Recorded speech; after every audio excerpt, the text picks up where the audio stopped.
waxaan salaamayaa ugu horeyntii shacabka Soomaaliyeed meel walba ay joogaan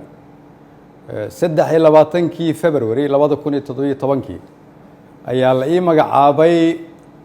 xilka ra'iisul wasaarenimada qiyaastii 1247 maalmood ayaa ka soo wareegtay muddadaas 3 sano iyo barka ah waxaan dalka Soomaaliyeed ugu adeegayay daacadnimo karti iyo hufnaan anigoo aaminsan inay ahayd waajib dalkayga iyo dadkayga iga saaran muddadaas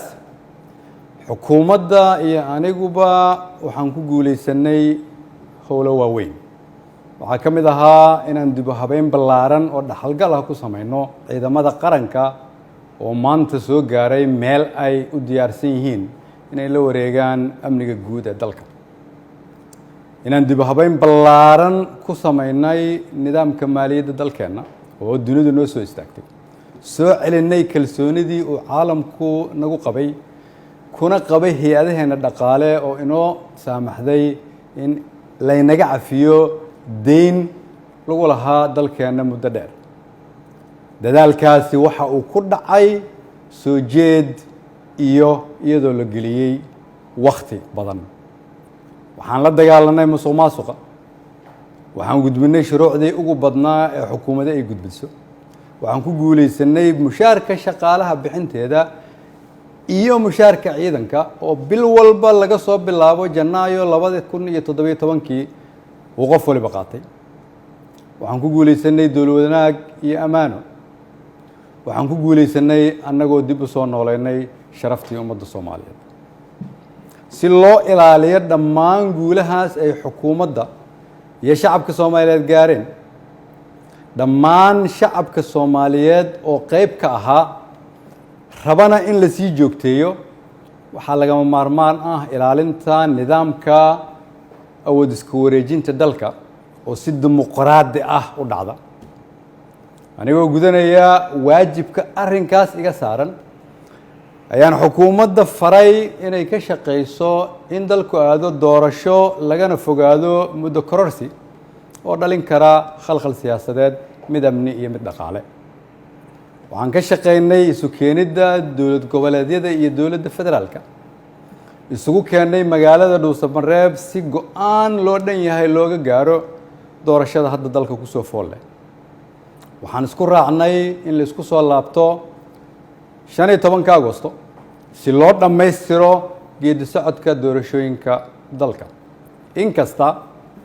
oo kulamadii Dhuusamareeb horumar fiican laga sameeyay haddana waxaa muuqata in weli uu socdo fikirkii ku aadanaa muddo kororsiga oo salka ku hayay wixii maanta ka dhacay golaha shacabka fikirkaas oo aan mar hore ka digay oo aan aaminsanahay inuu keeni karo khalkhal siyaasadeed dalkana dib u celin karo ayaan waxaan mar kale xasuusinayaa ummadda Soomaaliyeed in dalka 4 sano mar ay doorasho ka dhacdo iyadoo xukunkii ay qoro isu dhiib inay tahay dhaqan sax ah oo dalkan lagu bartay ayna tahay kulligeen inaan ilaalino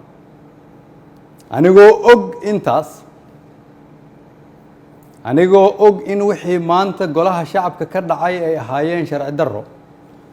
aan loo marin habraacii saxda ahaa ee xilka qaadis xukuumadeed anigoo og inaanay ku jirin ajandaha anigoo og inaan laga doodin anigoo og inaan loo codayn anigoo og inaanay waafaqsanayn dastuurka iyo shuruucda dalka haddana waxaan go'aansaday inaan anigu ummadda Soomaaliyeed u noqdo tusaale oo aan iska casilo xilka aan ummadda Soomaaliyeed u hayay anigoo dhowraya midnimada dalka iyo inaan dib loogu laaban burbur iyo dhibaato si aan ugu tiro shacabka Soomaaliyeed qaybna aanan uga noqon khalkhal iyo dib u dhac siyaasadeed oo dalka ku dhaca mid dhaqaale iyo mid amni